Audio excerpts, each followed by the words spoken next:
Ay mga katrops, grabe. Kumusta na ka dyan? Yung pauwi na dyan.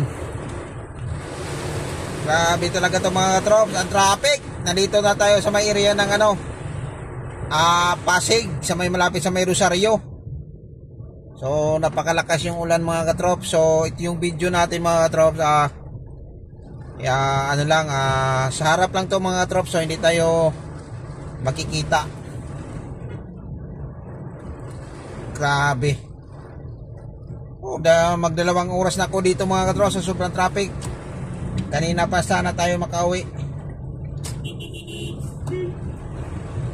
Kaya lang sumabay pa ulan at saka pero wala pa namang baha mga katrops. Sana dito magkaroon ng baha kasi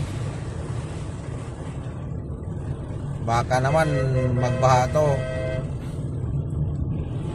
tulog tayo pag gising natin, yung sasakyan natin wala na, lubog na sa to. Grabe. Ayan mga trops, so nandito tayo sa may tulay. So galing tayo ng BGC kanina mga trops. Nagsimula yung ulan mga katrops alas 3 pa sa may Makati. Mga pa nga yun, mga 1 o'clock. Grabe, napakalakas na ng ulan sa Makati. Pero sa area nandun sa Makati, sa may bandang dito sa may South Super Highway, sa may Walter Mart banda, sa may sinasabi nilang Chinirosis. Yan, so dyan tayo galing kanina. So medyo malakas na yung ulan pero wala pang baha. So ngayon tuloy-tuloy na yung baha. Nakita nyo naman mga katrops.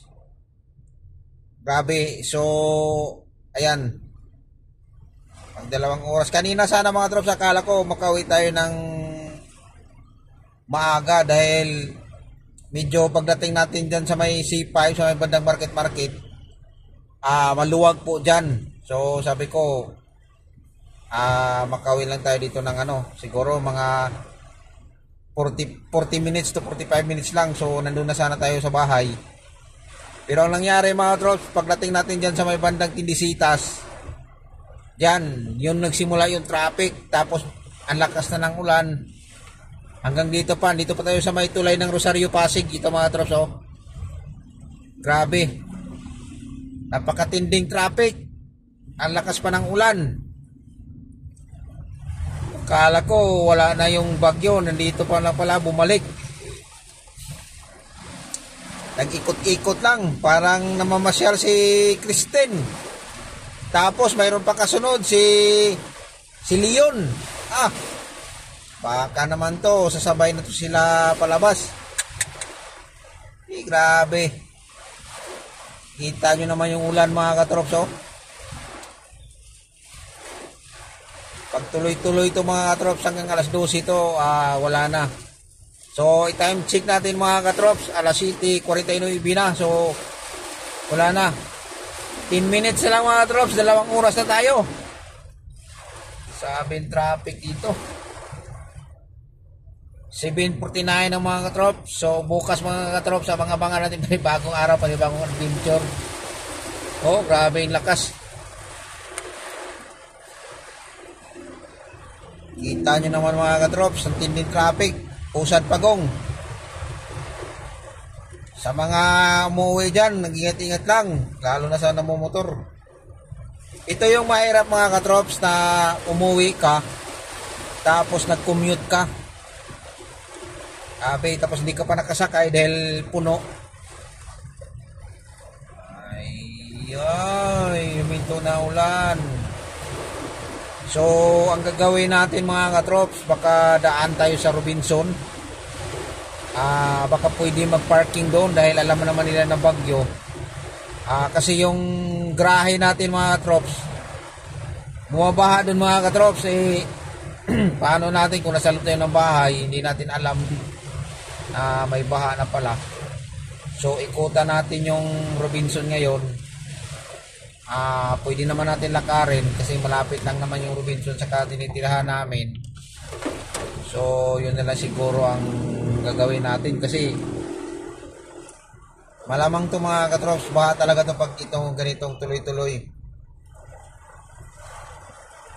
So medyo may tubig na yung kalsada mga trops, pero ano pa, mababa pa, hindi pa naman ano talaga. Ngayon lang to bumuhos ng ganito kalakas. Kanina ano lang, di naman ganito kanina ang mga bandang alas 10 ng umaga.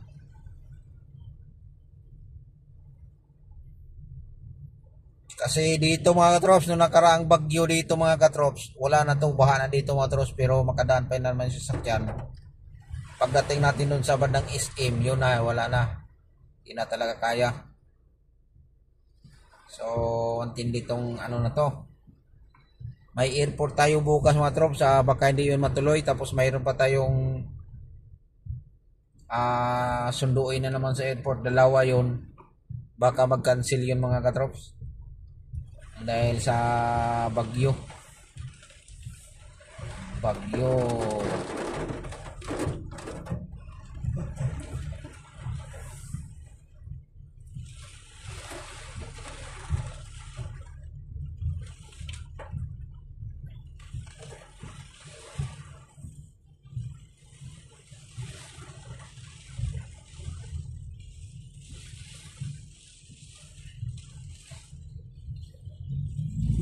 Ayan na yung Jollibee Rosario.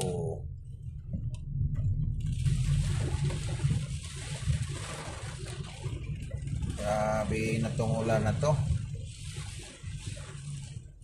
Walang tigil. Oh, yay. Nagutom na ako mga trops. Mag alas 8 na pala. Wala tayong merinda kanina mga trops. Dahil yung biyahe natin, kahit Makati BGC lang, wala, tuloy-tuloy.